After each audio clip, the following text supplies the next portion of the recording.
So let me guess, guys, you've already watched that 30-minute video telling you how to sharpen your chainsaw. You went out and tried it and your chainsaw is still cutting either crooked or not at all. Don't worry, guys, because today I'm going to let you in on the easiest way to get your chainsaw cutting again like butter.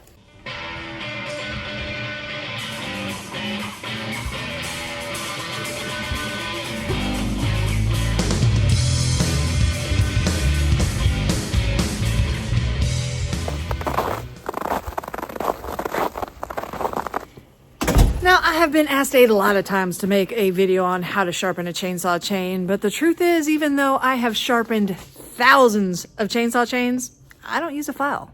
Because for the last 13 years, I've had a commercial chain grinder, but you don't have to have one of these to get the perfect pitch. Now, don't feel bad if you haven't been able to sharpen your chainsaw correctly. I mean, it's not something you do every day. The majority of people have no idea how to do it. I just want to make it easier on you. So let's go over exactly why your chain is not cutting at all or cutting crooked, even if you have a freshly sharpened chain, even a brand new chain. Reason number one, it's dull.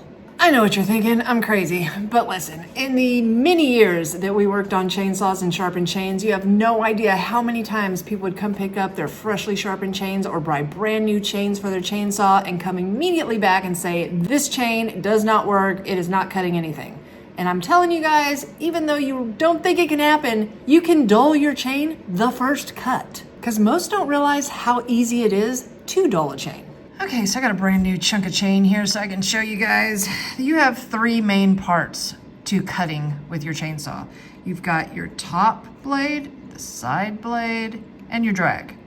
Now, you think, oh, I have all this razor sharp cutting area to deal with. No, you don't. The most important part of this entire process right here is this itty bitty little tip right there. So if you feel like it stopped cutting, always check your tips first. Usually if you can catch it in time, you can just file it real quick and get those tips back in shape, because if you keep going at it, it's just a blunt edge hitting against that wood. It's not going to cut into the rest of the blade. So just for example, you can see here, as it's lined up on the bar, the first thing to even touch the wood is going to be that point. So showing you here, you've got your wood, comes around and it takes chunks out as it goes. So how important is the point? Well, it's easy to stab through my hand, but it's not really easy to push through it, no matter how sharp my blade is.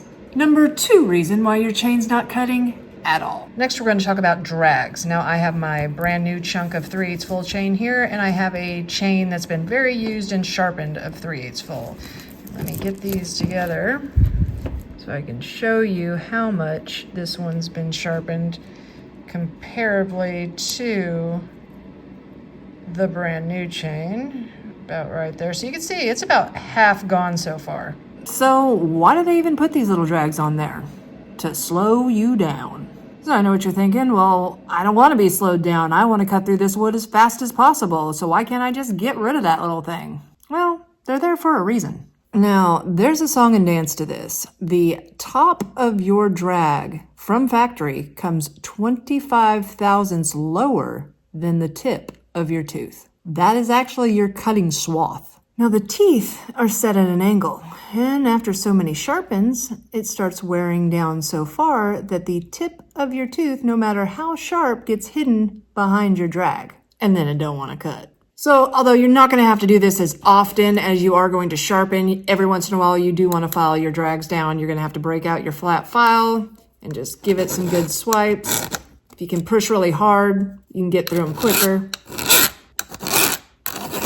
And you ain't got to get your gauge out or anything. I mean, it's 25 thousandths, but you can pretty much eyeball it that it's a little teeny bit shorter than the tip of your tooth. And the last reason your chainsaw might not be cutting is a very common one, bar oil. I tell everybody, whenever you go to run your chainsaw, the first thing you do is stick the bar towards the ground, give it a good go, and see if you've got a steady stream coming off the tip of your bar towards the ground. That way you know it's oiling correctly. If it's not happening, definitely check, make sure you got bar oil in there. A lot of times people get a bunch of debris inside their bar oil tank and it'll clog up their filter. That could be an issue. There's also on the side of the bar a little hole right here that the bar oil travels through this hole and all the way down the bar. So if that's clogged up like it is On this one right here, it's not gonna work. So there is a science to it. I mean, if all those factors are pretty close, you're gonna have a good cut.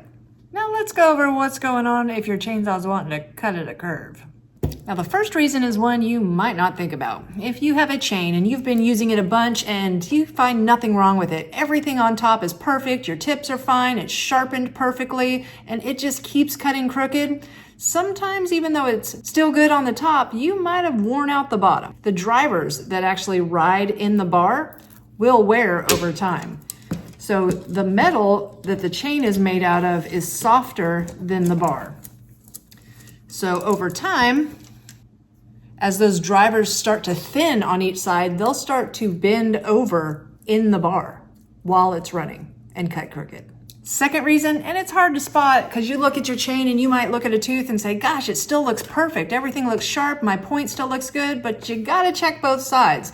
Sometimes you can have a perfect row of teeth on the left side that all the points are perfect, and you hit something on the right side, so all the tips are curled over on the right teeth. So what is it going to do? It's going to cut perfect chunks as it's going down the left, but the right side is prohibited from getting through that wood. So it's going to constantly be cutting to the left or right, depending on which side is boogered up.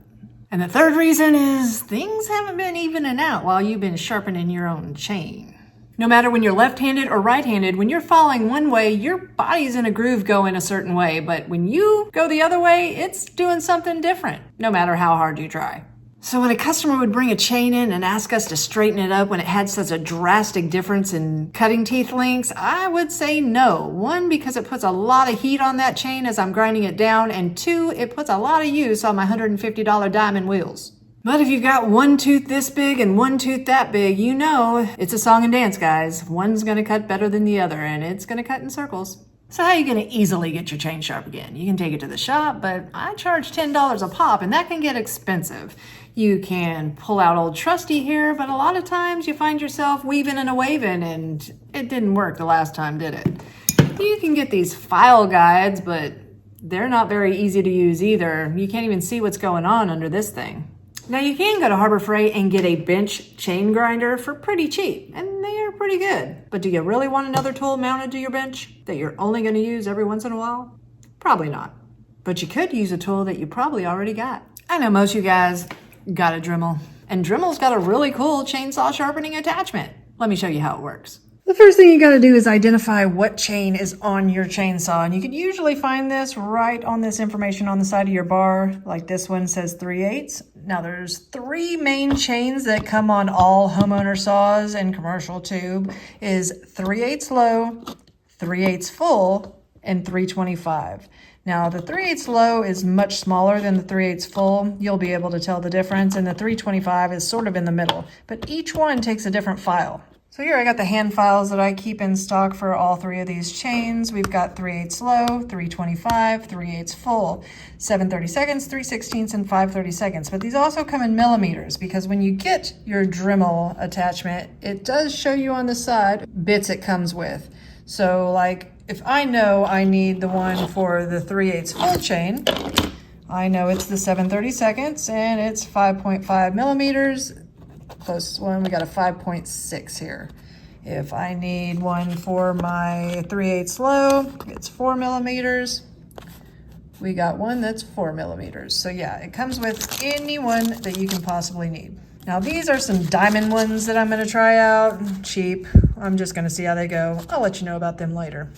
When you do wear your bit out and you need more bits, once you know which size you need in millimeters, you can actually order a packet of just that size. Now to install the attachment, it's super simple. It just screws on the end of your Dremel, and depending on what size bit you're using, they have shims because this bracket has to be so far for the perfect depth. And if you want a step-by-step example, you can go to Dremel.com, or they do show it on YouTube. So the chain I'm going to be doing on this chainsaw is 3/8 full, and if you can tell, we're going to get in here close.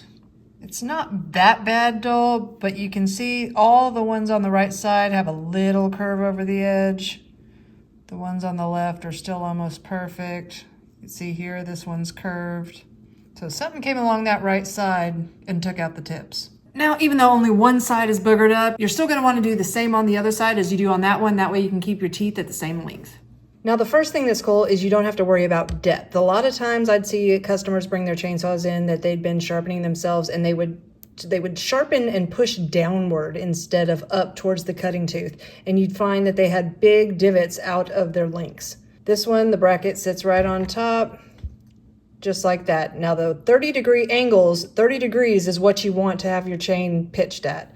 So all you're doing is lining the angle of this 30 degrees up with the bar. When you come around to the other one, it's got another 30-degree angle, and you'll just line it up with the bar. So even though you might want to move forward and backwards, you know you're always parallel with your bar.